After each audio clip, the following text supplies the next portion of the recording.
Hello again, this is Eric with Sodware Technologies. This video is going to be on the spray menu. Now, doing some basic setup in the beginning and maintaining it over time will help you automate many processes in the app. So that's why we're going to start right here in the chemical inventory. Here you see we've got the used chemicals, chemicals to order, and all chemical list. Here in the used chemicals, you can see I left several commonly used chemicals to help you get started. You can go through these right now and just delete the ones you don't want to use. Right here, go through, edit them, click on the edit button, change the prices, your rates, things like that now. After you've done that, you can start adding your own chemicals that you'll use on your farm. You'll do that by doing this right here at the bottom. But first, I generally click on this first link, which is going to take you right here, Agrain's website. And this is where you're going to search your products. I will go ahead and start out here and go ahead and find the product you want to enter. Here we'll do tenacity. You see that pops up here on the list. You can select that one. You can go ahead and go to Documents, find the label. And here it's going to open up in a PDF format. You can go through here. I would go ahead and download the chemical. You do that right here. Click download, and it will show up on one of your, put it in one of your folders. Right, then you'll come down here and press add. You're going to add in the product name, inventory volume type, which is how you store it. Generally it's going to be in gallons, or going to be pounds, but then ounces is, if you have small bottle ounces like MSM60, things like that. Tenacity is usually in gallons. You'll put in your chemical inventory. You got one case of it, and then here you're going to go and find your label. I have a link here, tenacity label. Next, you'll show hide product. Show it if you're adding it in. Product cost, whatever it may be. That's product cost, and that's going to be by your labeled right here inventory volume right here. So it's $450 per gallon. That's generally how they're going to invoice it as well. Next, you're going to go through and just start filling out your EPA, REIs, and active ingredients by just clicking over to the label. You can copy and paste them straight from here. You go here, get your EPA number, highlight it, copy it, and you're just going to go back and forth adding each of these values. And that will be important later on whenever you're doing your posting reports later on. And then product type, whether it's herbicides, surfactants, whatever it may be. Your spray rate, I think generally I do about 3 or 4 ounces to the acre. Ounces, and this goes by fluid ounces. You can add any kind of notes you want right here. And then this will be your inventory time, so you'll know when that was last updated. Then you just click save. And tenacity will show up right here at the bottom. Anytime you want to look at it, you've got your label. Click on that. There it is. I understand that might seem like a lot of work kind of in the beginning to add in all of your chemicals, but you don't have to necessarily do them all right at one beginning. You can add them on as you go, but doing that work up front will help save you time later on. Whenever you have to do your pesticide records, you don't have to fill out all these things anymore, any of these columns anymore. EPA numbers, your active ingredients, things like that. It'll automatically populate for you because you already put it in on the chemical inventory side already. On a side note here, this is where the app can typically freeze up. If you save a spray mix and go and create a field spray record too quick,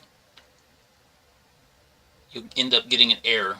See right here, you have the error test demo available. You can go click save. Here it's going to freeze right here on this page. Or I mean, you can still do things in the app, but you'll see this little orange numbers in the top. This is where it gets stuck, and everything you do from this point will get stuck right here as well. And once you do, you'll have to do a reset in order to get the app functioning properly again. But you'll lose everything that you just entered in. So you got to pay attention up here and make sure that we're syncing the app up.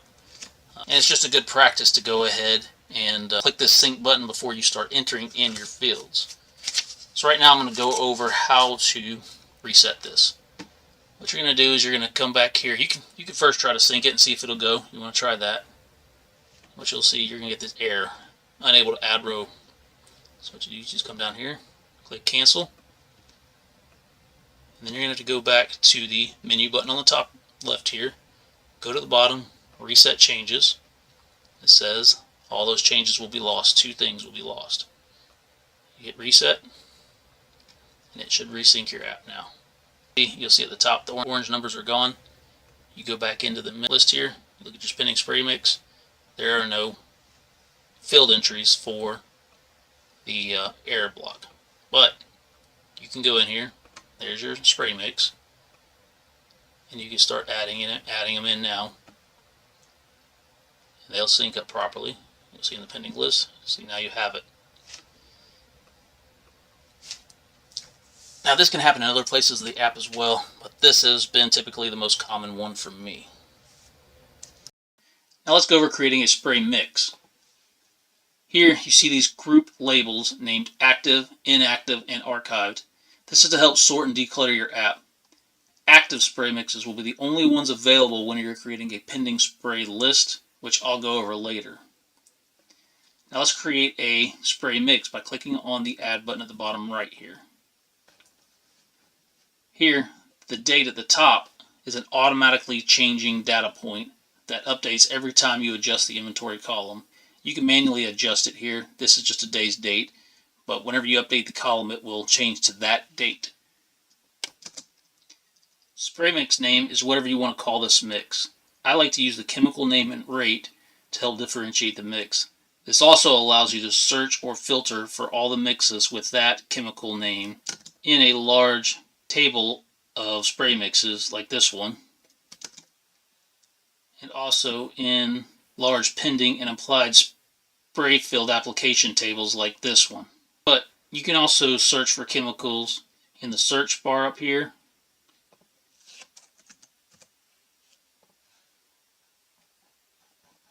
or by filtering them right here, where you can go through different columns and filter what you want, like active ingredient. Next is the active or inactive, and this is what sorts them in those groups you saw earlier. Then target pest is a list of everything in this mix that it targets. You'll be able to search and filter big tables by the target pest as well, which will be helpful after using the app for some time. I have a couple thousand entry lines on my app already, so this can be very helpful. Now you can start entering in the chemicals. Start typing them in there, and you'll see the rate. This is the rate per acre, and the volume type right here. These automatically populate based on your chemical inventory you put in earlier. Next is the chemical 2. I would generally do the atrazine, and usually, again, it'll automatically populate, but a lot of times in this mix I'll do a pint instead of a quart. And then last I'll usually do a surfactant, like dynamic. Chemicals like this that are at like 1 quart per 100 gallons, you'll have to figure the per acre rate. For me, an 800 gallon tank at 20 gallons per acre does 40 acres per tank, so 8 ounces per acre is what I put. Now, at the bottom, you see the max REI, which is the highest reentry time of all the chemicals in the spray mix, then the EPA number list, and active ingredient list, which are all important for your pesticide record sheets, which is automatically generated report you can post for state records, which in Florida is required and can be a bit time consuming to fill out. Now you just click save, and there's your new spray mix. Now that you created your spray mixes, you can start adding fields to pending spray lists. You do that in one of these 2 apps here. You can click on single add, it's just that. You're going to select your mix. Field, you change your acres right here, ground spray, and you can even put in a date, future date if you want to. It's not something you want to do now. Hit save. Or you can do bulk add spray builder and start adding in several at a time. You have the date here. Again, you can do the due date whenever it is when you want to spray it, or leave it blank. And then come through and add in all the fields you want to save. And up here you see you got a sync button. A lot of things going on in the background right here. You don't have to worry about that. You can come back in if you need to add a few more in, and then just continue to add in your fields. Click Save. After you've added your fields to the pending spray applications list, you can check that list here in pending spray applications. At the top of each of these lists you see the name of the spray mix.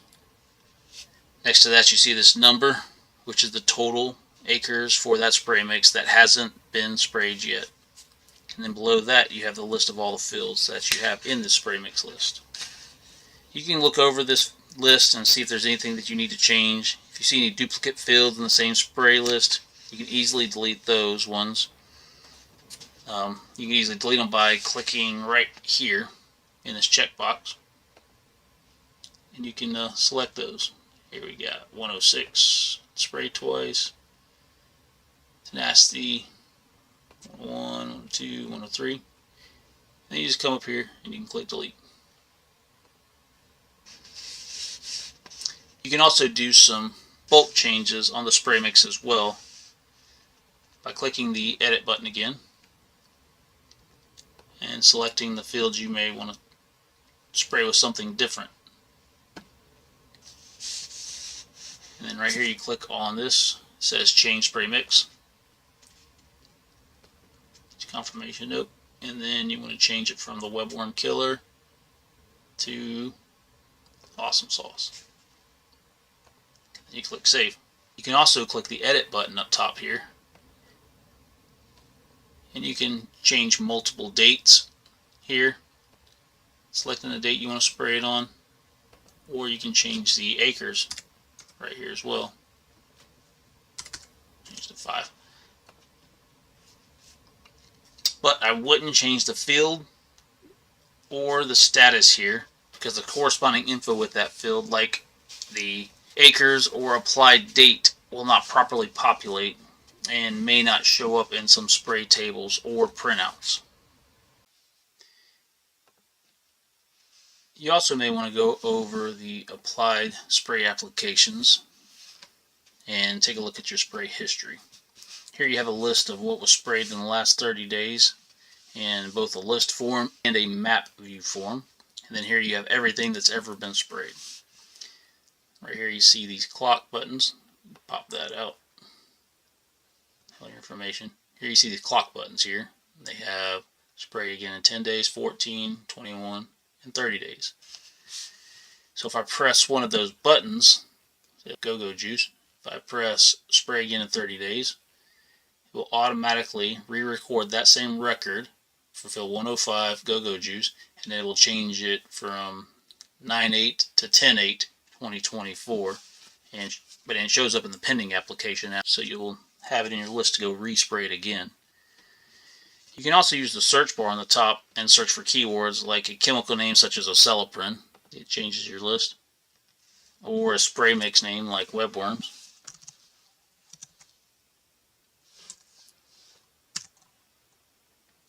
This will show webworm killer because that's your spray mix name, or even a crop type. Say you want to just look at the Bahia. Here only Bahia shows up.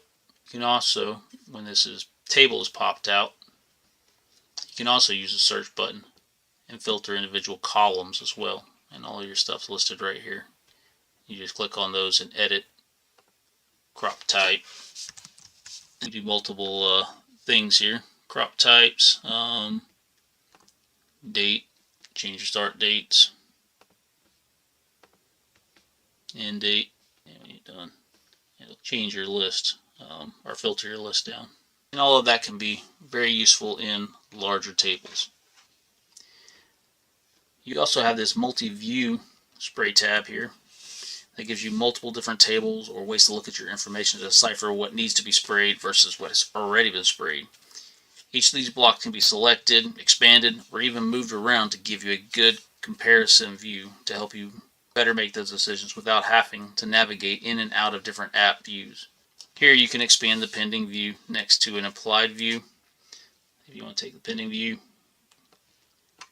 and move your pending applied view. expand it out. And then you can scroll through and look to see that you're not double spraying or respraying something that's been sprayed in the last 30 days here. Let me go over some of these map views as well that you have here. This pending spray map has your scouting flags marked with little tractor symbols on them, and they're multicolored as well. And then also you have these blue ones that are your pending spray applications. If you click on any of these, you can see what they are. A little side table kicks out. So you'll see those are chinch bugs. The yellow ones are springle top. Or you can look at your spray mixes here. That's the chinch bug killer, webworm killer. Next you also have this applied in 30 days map. And then you have the pending and applied map here. Pop that one out. And then the green ones are your applied and blue ones are your pending. Once you are satisfied with your pending spray list, you can go out here to the chemical inventory. Then click on your chemicals to order, which gives you a list of all the chemicals you need for your pending applications. So this third column right here, this is a total of each chemical you need for all those pending applications. The fourth column is a list of your inventory. And the last one is what you need to order if your current inventory is accurate. Now you're ready to go spray. Click on your Go Spray tab. This top line here is your spray mix filter. It's going to give you a drop down, and this is a list of all your active spray mixes. If there's something you want to spray that's not in there, you have to go back to your spray mix tab and make it an active spray mix. Select the one you want. Next you're going to have the sprayer volume in gallons. This is how many gallons your tank holds on your sprayer. Then you have your sprayer rate. This is your gallons per acre. The two of these numbers combined give you your acres per tank. And next you have your total pending acres, and that is just how many acres you have to spray for that spray mix there. Next you have your rates here in yellow, and you have your full tank mixture here in this teal color, and this is the chemicals you need for pending applications here in the gray.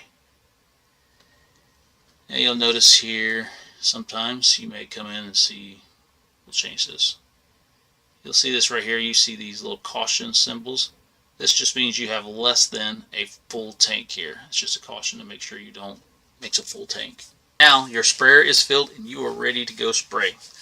You want to click here on this top blue button here in the left corner called Go Spray List. This takes you to the spray list for that spray mix. At the top you have the spray mix name and the total number of acres here in gray. This list is only for fields that are due to be sprayed, so any fields that are in spray records with a future date will not show up here. Now, when you're here, you're going to swipe right. We'll show you where that field is located at on the farm. Or if you swipe left, this will change the field record from pending to applied and also record the date, the time, and the user who did the swiping. And as you see, it disappears from the list as well. Now let's go over your other buttons at the top here. The second one is your Go Spray Map. And this is just a list of everything that is in that pending spray application list. Next is your Applied in 60 Days map, which is everything of that same spray mix that was sprayed within the last 60 days. And then the Applied 60 Days list is a list of those. And here you see the clock buttons. You can go and reapply those again and add them back to a pending list at a future date. And that adds on to this date here. So once it's applied, it'll add it to that applied date, not to the day's date. Alright, and the last is the print page, which you can click here, confirm, and it will sync up in order to get the most recent data. And this is a list of your pending spray applications list. And at the bottom here you have this print button. So you can print a paper copy to give to your spray tech, and he can just record everything by hand. Finally, we have the pesticide records tab. This is where you can generate your pesticide record sheets for state compliance. To update the sheet, you just have to change at least one of the things on this form. You can always change one of the dates and then change it back to the same date as long as something changes. So I'm just going to change the first start date up to August 1st, 2024. August 1st. Then change the end date to September 30th. Or you can just click today. You'll notice the sync button at the top here. You can click on the first button here, View Pesticide Records, to just see what will be on the form. Or you can just click on the Open Pesticide Records.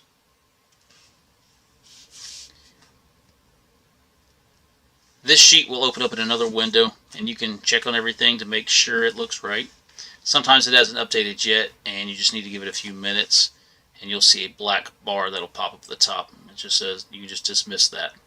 But here you can add, delete, edit, hide columns, change font, or anything you want to do. And then if you want to recreate it, you can start over by always going back to the app and change anything on the form again. And the app will regenerate the pesticide record sheet again. If you give me your pesticide license holder name, I can change this here, the license number, and then the owner. And it can have those automatically show up at the top. Also, if your state form looks different than this, just let me know, and I can always try to match your form. So again, thanks guys. I know this is a very long video, but hopefully it will give you everything that you need to master this part of the app. Thanks again.